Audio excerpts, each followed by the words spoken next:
La masonería actual tiene su base en la búsqueda del crecimiento interior, un grupo de personas que buscan a través de los valores una forma espiritual de encarar los problemas de la vida y su papel en el mundo actual. Técnicamente, la masonería es una asociación de personas que se unen con un objetivo común, un objetivo de perfeccionamiento moral, espiritual, un crecimiento interior.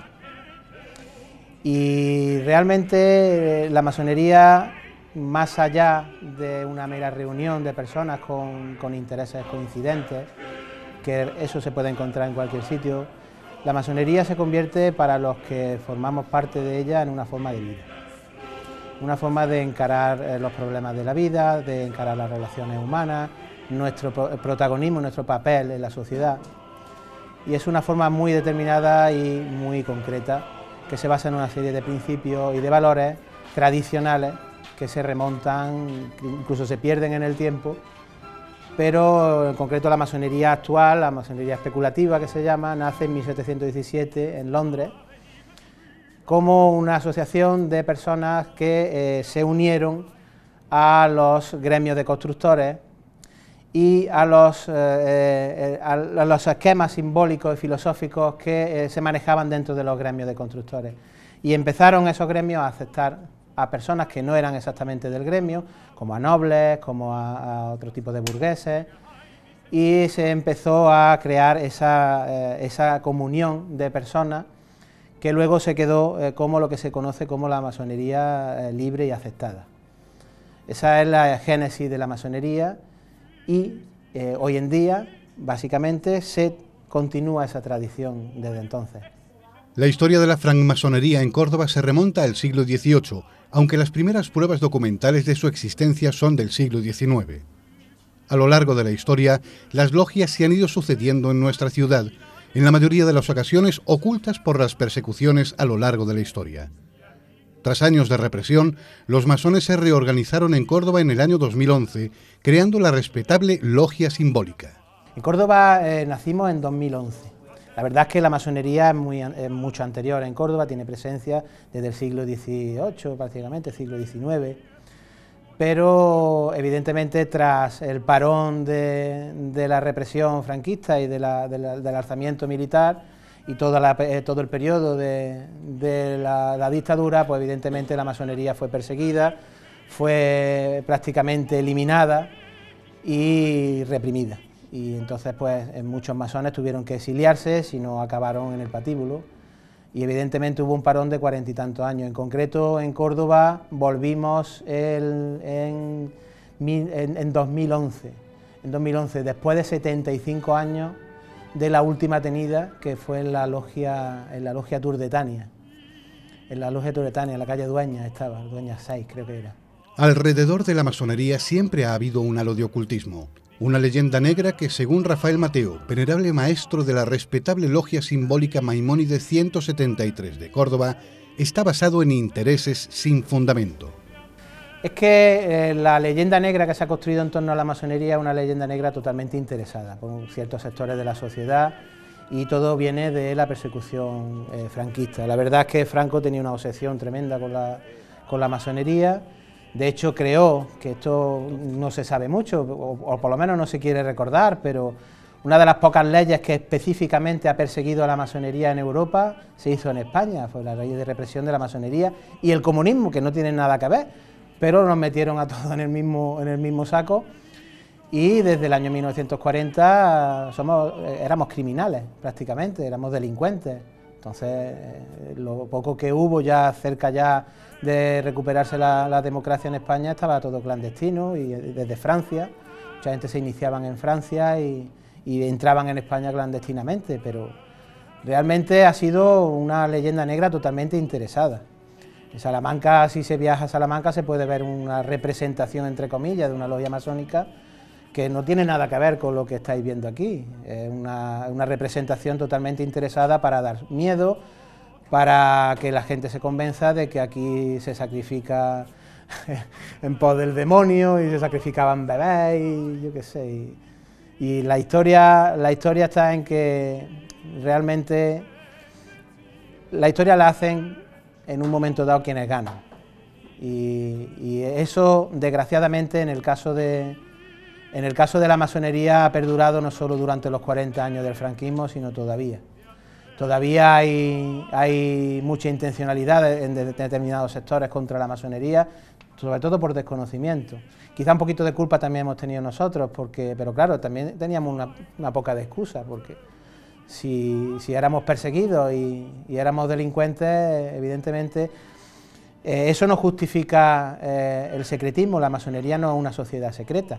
Nosotros incluso somos una asociación que está registrada legalmente en el registro de asociaciones nacional y funcionamos abiertamente y hacemos jornadas y hacemos actos de difusión de nuestros valores y principios, que son prácticamente los mismos que hace 300 años. El año pasado celebramos nuestros 300 años desde la constitución de la masonería especulativa. Pero ciertamente no ha hecho mucho daño en España. En otros países, sin embargo, ser masón es un plus que incluso hasta se pone en los propios currículums.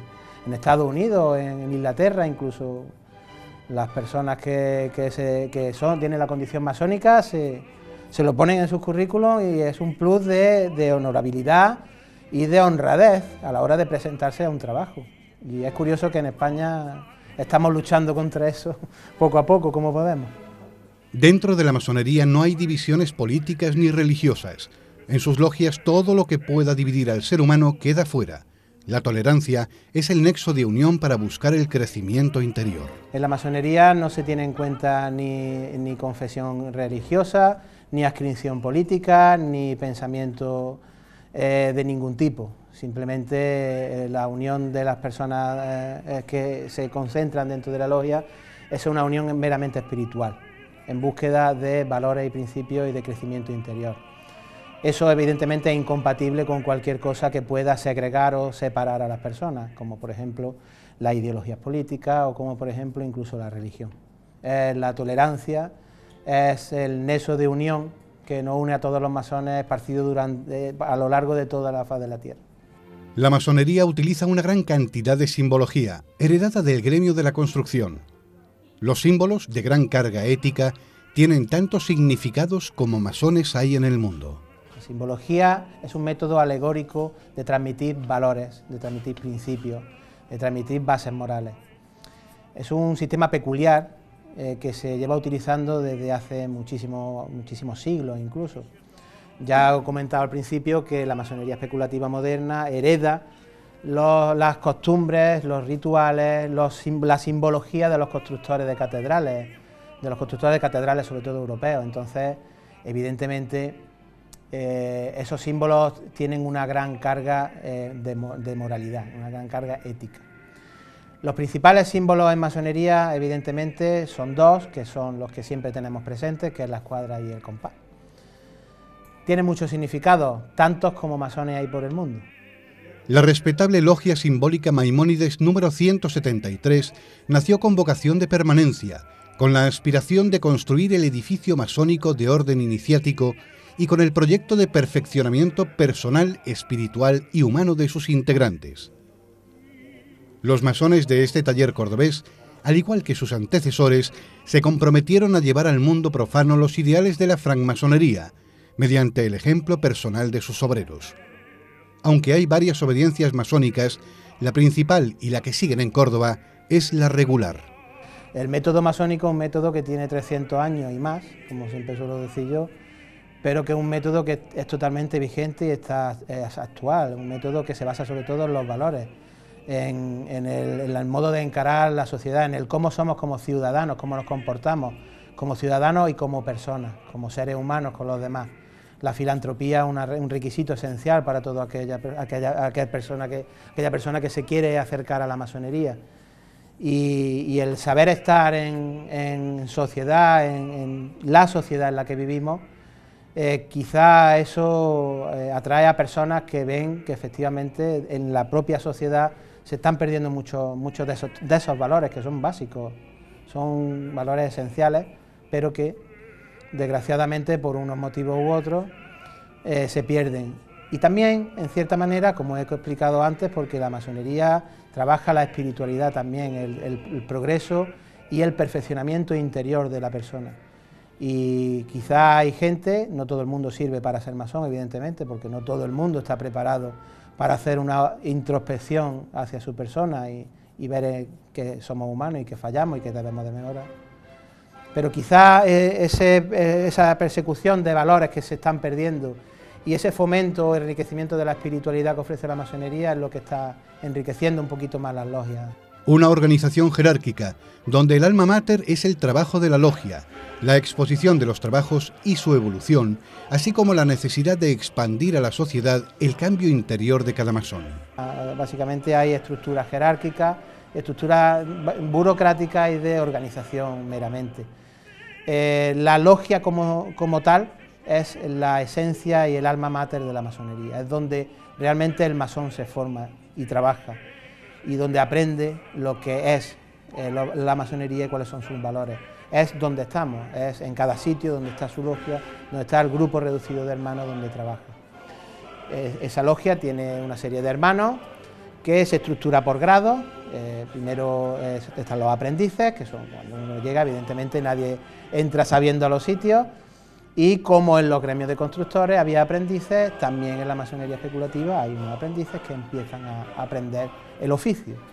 Luego está el segundo grado, que es el compañero, que es un grado más avanzado, que ya ha comprendido un poquito el funcionamiento de la masonería y ha interiorizado esos valores y ese comportamiento. Y luego están los maestros, que es el grado supremo, podemos decir, el grado superior, tercer grado, que es donde se concentra ya toda la esencia, donde el masón realmente empieza a trabajar y a expandir a la sociedad su cambio interior.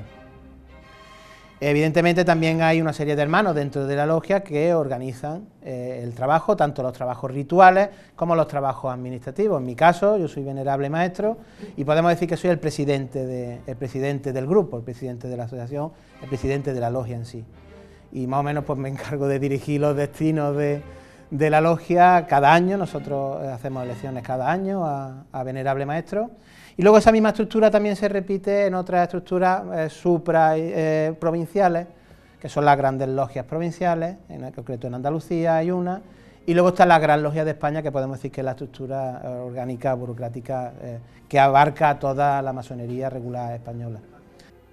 Para ser aceptado en una logia hay 3 requisitos básicos y esenciales. ¿Quién puede ser aceptado en una logia?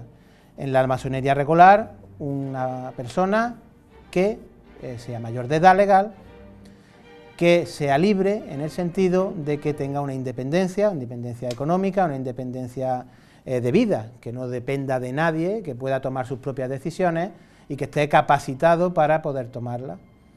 Y también que sea de buenas costumbres. Una persona que socialmente esté bien vista, una persona con antecedentes penales difícilmente va a poder entrar en una logia masónica.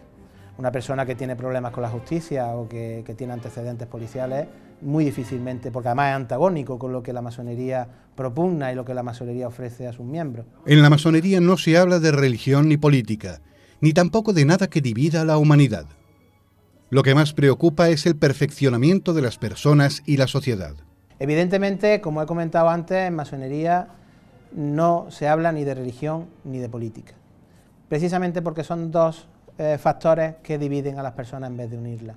Por lo tanto, en un debate, en una tenida, en una reunión masónica, nunca se va a hablar ni de política ni de religión, porque siempre vamos a acabar la gresca, evidentemente. ¿De qué se habla dentro de una logia? Precisamente de los principios, de los valores, de cómo está cada hermano interiorizando esos principios y esos valores mediante trabajo. En la masonería hay lo que se conoce como ritos, y cada rito son divisiones filosóficas que entienden la masonería de una determinada manera y que propugnan un determinado método de conocimiento y método de trabajo y de introspección. En el caso de la logia Maimónides de Córdoba, nosotros seguimos el rito escocés antiguo y aceptado, de los más antiguos que existen, y en nuestro método, pues, mediante la elaboración de trabajos, los hermanos exponen cuál es su avance en el conocimiento de los símbolos, en el conocimiento de los principios y precisamente en el avance personal e íntimo que están experimentando. Y ese trabajo se expone a los hermanos y se debaten y se hacen aportaciones. Y luego está el ritual en sí, que básicamente, como he comentado antes, es una explosión sensorial que provoca a la persona sentimientos y emociones que solo se conocen si se es masón, evidentemente.